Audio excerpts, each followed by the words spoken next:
morning, everybody. Today I will teach cells. तो cells के बारे में मैंने आपको बताया था. Cell, there are many types of cells. यहाँ सेल जो होती हैं विभिन्न प्रकार की होती हैं. तो cell with different shape of cell like spindle shape.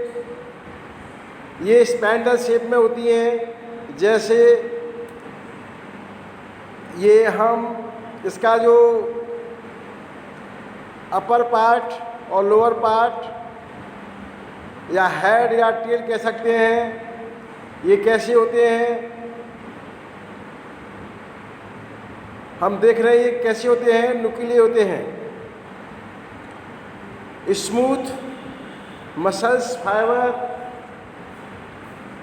Dislike जैसे आरबीसी, उनको हम रेड ब्लड सेल्स कहते हैं, जो बॉडी में ऑक्सीजन सप्लाई करने में हमारी हेल्प करते हैं. नेक्स्ट हम ब्रांचेड, जो ब्रांच के आकार में भी सेल्स होती हैं, जो हमारी बॉडी के अंदर नर्व सेल है, जो बैकबोन से संबंध रखती है. फ्लैट सेल ऑफ स्किन, जो स्किन होती है हमारी, इसमें जो सेल्स होती हैं फ्लैट्स होती हैं. और सेल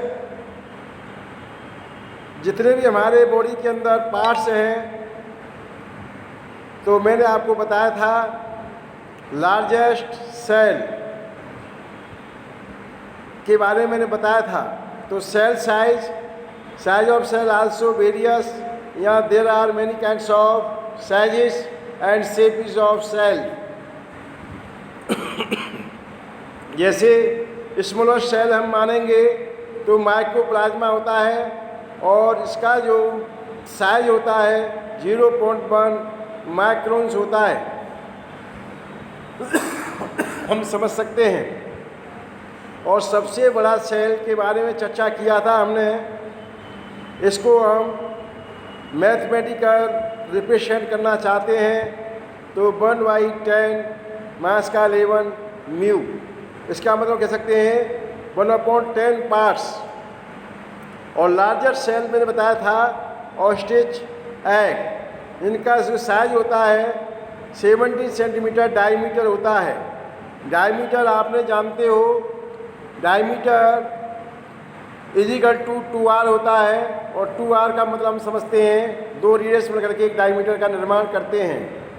मैन में स्मॉल सेल जो होती है आरबीसी होती है, जो 6 to 8 म्यू होती है. जो आपको साइज, इसमें सेल का जो साइज है हम म्यू में मेजर करते हैं.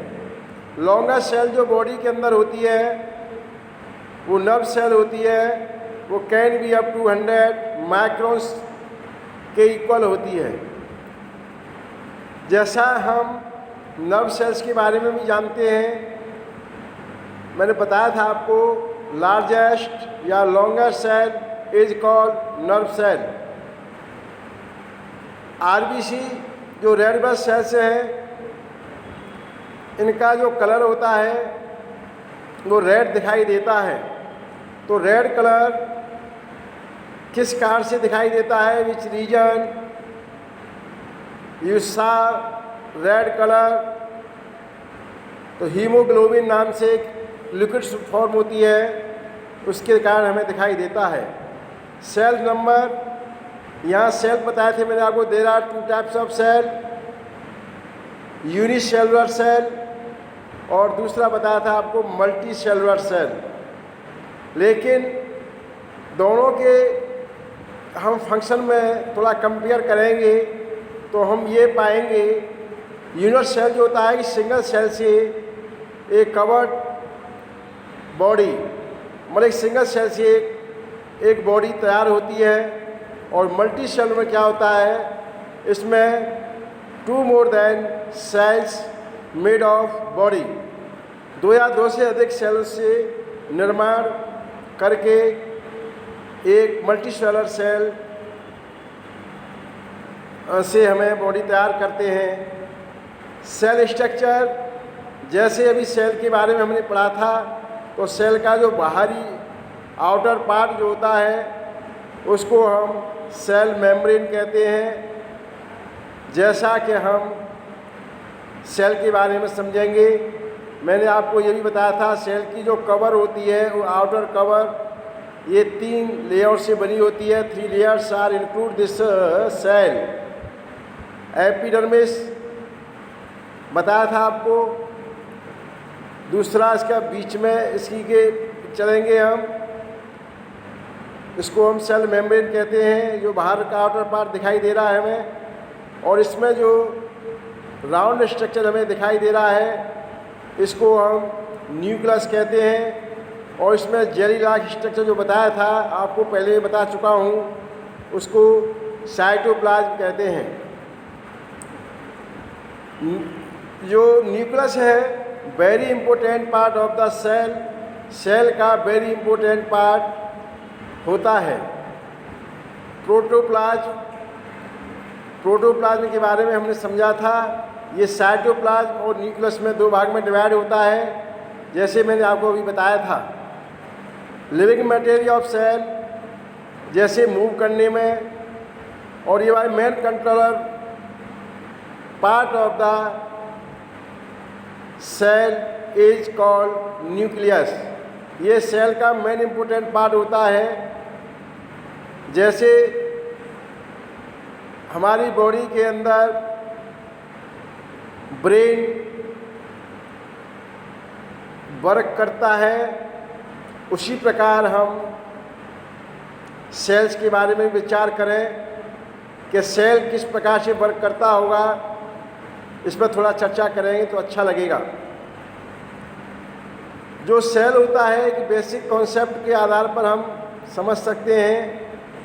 तो who discovered nucleus and protoplasm.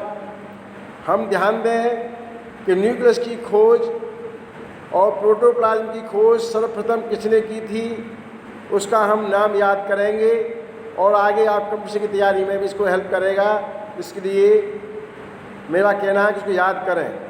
Nucleus की खोज रॉबर्ट ब्राउन ने की थी और प्रोटोप्लाज्म की खोज J.E. पुरकिंजे ने की थी। इसके बारे में हम इसको याद करें तो आपको बहुत अच्छा लगेगा। सेल मेम्ब्रेन जो आउटर पार्ट होता है, मैंने बताया था आपको, outer covering of cell is called cell membrane. ये it is present in both plant and animal, दोनों में होता है।